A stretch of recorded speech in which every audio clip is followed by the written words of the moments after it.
Alright, so here we go. So, like I was saying earlier, we're going to look for the mathematical explanation or proof behind differentiability. We're good? Right. I watched yesterday's video, it was hilarious. The whole pelvic discussion. That was funny. We were just laughing. It was hilarious. I know. Yeah, you should watch it. It's hilarious. I didn't show up with it. No, you didn't come out. Okay, it's long. But the discussion is there. That's just for y'all. Alright, so let's look at this here. It says, in order for a function to be differentiable at a value of x, two things must be true. Alright, the first one is what we said, what differentiability needs, which is it needs it to be what? Continuous. So f of x must be continuous at whatever value you're checking for differentiability. If I'm checking if it's differentiable at a, it must be continuous at a before that. And we know how to check for continuity, right? The three-step process. Alright, the second thing that must be true is that, let me do it up here so we can get an actual graph. Get some paper. And it'll come out on the camera. The second thing we need to prove or show, for example, if I had a parabola. Yes? And we're looking to see if it's differentiable right here at this point. The second thing you're trying to prove is that the slopes, these are too big.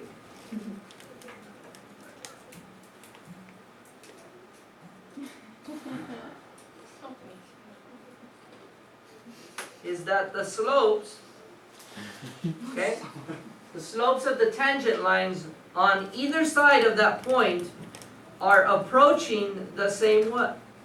What's happening as I get closer and closer? I keep drawing my tangent lines. You use the inside, sir. Huh? Like this part. It's thinner and Yeah. shorter. Thinner? Yeah. Okay, sure. There you go. It's really long. So, what do you notice is happening to the slopes of those tangent lines as I get closer and closer to that particular value? They're gonna be approaching the same value. They're approaching the same what? Slope. The same slope, right? So the slopes on either side seem to be approaching the same slope, right? What is that called? That idea of getting closer and closer to something? That's a limit, right? But if I'm talking about the slopes, then I'm talking about the function or what of the function? The derivative, right? So now I'm talking about the limit of the derivative of the function, which is describing the slopes, right? Of the tangent lines. And those slopes of the tangent lines need to be approaching the same value from both sides in order to prove that it is differentiable at that value. You understand? Okay? So what that means is the second statement. The limit of not the function but the derivative as x approaches that number from the left must equal the limit of the derivative as x approaches that value from the right.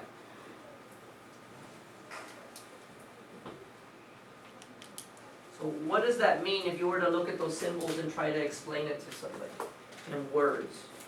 Kind of means what I just said. Let's write it down. Let's see if any of you were listening.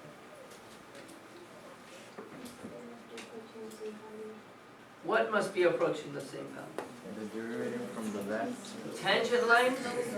The slopes of the tangent lines. Very good. That's kind of what I'm focusing on. So the slopes of the tangent lines, right, on both sides of A must be approaching the same slope value. Does that make sense? Yes? We're talking about differentiability, we're talking about derivatives, and derivatives are talking about slopes of tangent lines. So those slopes of the tangent lines need to be approaching the same slope as I get closer and closer to that value. If they're not, then it's not differentiable. So let me give you an example for the cusp. Okay? So let's say we have the absolute value function, right? If I drew tangent lines on the left of this cusp, right? What would the slope of those tangent lines be on the left side? Negative. Negative something, right? And what would the slope of the tangent lines on the right of it be? Positive something. So are the slopes of the tangent lines approaching the same value as I get closer and closer to there? Yeah. Yeah? This one's negative, this one's positive. Are they approaching the same number? No.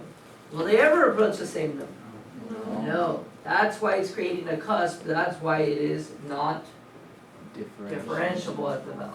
Because the slopes are not getting closer to being the same slope. You understand? Yes? For example, this. Let's say I have a curve and then I have a line. Yeah? What are the slopes approaching here? 0. And what are the slopes approaching here? So negative value. Are they approaching the same one? No. No. So will it be differentiable here? Nope. No. That's the mathematical proof. Because the limit of the derivative from the left will not equal the limit of the derivative from the right. As limits are talking about the slopes of the tangent. Got it? Cool? Alright, so that's kind of what this wonderful math language is saying. Yeah? Ready to try an example? Oh my god, isn't that kind of like the one I just did? How weird. Okay, so let's look at this one. It says, at what value on the interval -1 to 5, okay, notice that it's not equal to -1 and not equal to 5, is g of x not differentiable? So through a graphical perspective, just looking at it, where would it not be differentiable based off of what we learned yesterday? At what x value? 3. At 3. Why at 3? Cut. It's a cusp, right? If we would have said equal to -1 and equal to 5, then would I have included -1 and 5? Yes. Yes, why? Why would it be not differentiable there? It's not Because continuous. they're endpoints and they fail the what? The Continuity. continuity test, right? So if it's not continuous, it's automatically not differential. Okay, so that's why they left them out here on purpose, okay? Cool? Alright, so we got a cusp there, so it should not be differentiable, so let's write that down. G of x is not differentiable at x equals 3 because there is a cusp. And here we can write the answer like that because it told us to give a graphical reason for our answer. We're looking at the graph and telling it what. Good, Vanessa? Okay. Alright. So, if we look at this function, it's a piecewise function. It's made up of 2 pieces. What are the 2 pieces that it's made up of? The curve and the line. The square root and a line. Alright, so if I want to write the equation for this piecewise function, I need to know the equation of each piece. So do you guys know how to find the equation of each piece? What would be the equation of that square root graph? How did it move? -1. Move 1 to Plus the one. left, right? So what makes it move 1 to the left? +1 as a Inside. e. Plus 1 inside the square root, right? Awesome. Mr. Science, Yes, ma'am. April Herrera, Yes? can you send to the counseling center? This is Ms. Hurtado. Okay. Thank you. You have to go? Is it for an award or something? Oh, you don't know what it's for? Do you want to call her to see what it's for? I mean, it's up to you. I don't mind you missing, but. You want to call her? Our counselor's here, Mina, 5624. Just dial 5624. Alright, so the equation for this square root graph should be the square root of x plus 1. The plus 1 makes it move 1 to the left. So that's perfect, right? Now you gotta tell me the domain. So where is that piece drawn? From what x to what x? Negative 1 to positive 3. Alright. So it's from negative 1 less than or equal to x less than or equal to 3. Cool? Alright. What's going to be the equation of the line? What are the two things we need there? Slope and the y-intercept. So what would be my slope here? Negative 1. This is like negative x. Okay, and what's going to be the b? What's going to be the y-intercept? How could I figure that out? Keep following the pattern, right? So what would it end up being? 5. So this should be plus 5. I have to imagine that I had the whole line drawn, right? And it should cross at 5. You understand? Awesome. And where is that little piece drawn from? From 3 to 5? Okay. So 3 less than x less than or equal to 5. Should we put equal to here? No, because No? it doesn't exist there. Like, isn't it equal to 3 there? Isn't it equal to at 3? Yes. At the top one we already put it? So we can't put it here? It would be like weird or what? You can't have two x values because it wouldn't be a function. You can have 2 y.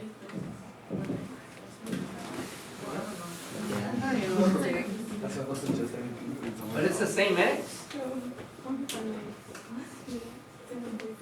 I don't know, this is an interesting discussion. What do you think? There's already that, like, you cannot cross the x-axis twice because it won't be a function. And It passes the vertical line too. The horizontal. Horizontal, we're not talking about inverses here, so there's no problem. I just told you that. Horizontal line test is for inverses. What's the other? I don't know, what do you think? I think it does because it's Huh? yeah, shouldn't it be the less than equal? Should we have the equal to? yeah, Okay, let's put it. I don't know. Because it's already. Oh my, this happens too often. I don't even have any eraser and I still forced it to erase. So you already said it was equal, so you can't say it's equal again? There's no eraser again, it's No? an eraser. Yes, we. Why Is it the not? same thing? Okay. It's fine. So we're wrong. We're wrong because it's Erasing. You wanted to. He was like, I'm I'm gonna say that. You get it? Yes. It did pretty hard. This is for really big. Alright.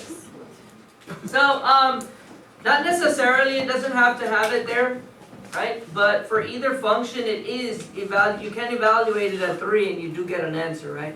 There's no open circle there, okay? Even if there was an open circle and one of them was solid, it would still be considered solid, right? Because the solid one would override the closed one, okay? Either way would be okay. They wouldn't do it, they wouldn't put the equal to here on an actual math test or on an actual document, but technically it's defined at 3. The reason they wouldn't put it is because you're already saying it's defined here, and then if the limit, does the limit exist as we approach from both sides? The limit doesn't exist, we approach from both sides? Yes, it does, right? Okay, so either way, it'll still work out, give you the right answer. Alright, so, awesome, you will have to do something like that on your assignment, so you do need to know how to come up with the equations and the domain. So that's why I practiced this here, okay? Alright, look at the next one, it says, is g of x continuous at x equals 3? So just by looking at the graph, is it continuous at 3? Yes. Yes, okay, but it's telling me to show the complete analysis. So that means I need to prove it using my mathematical skills. So what is the 3-part proof for continuity? It's defined, so g of 3, is it defined? What do I get when I put in 3? 2. So square root of 3 plus 1, it doesn't matter which one I put it in there. I'm gonna get the same value because they're both going to the same point. Okay. Second thing that must be true is the limit, right? So what's the limit of the function as we approach 3 from the left? Would be the same equation that I just used, right? So square root of 3 plus 1, which is 2. Then I also have to check the limit as x approaches 3 from the right. Which equation do I use for that one? So that would be negative 3 plus 5, which is 2. So does the limit exist? Yes. Okay. Step 3 is that they have to be the same value.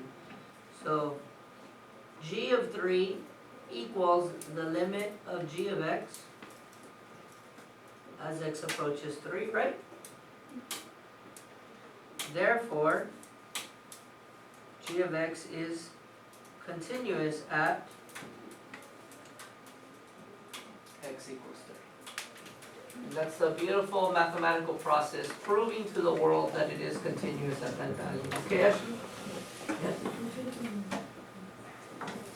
I missed you. I miss my little band babies.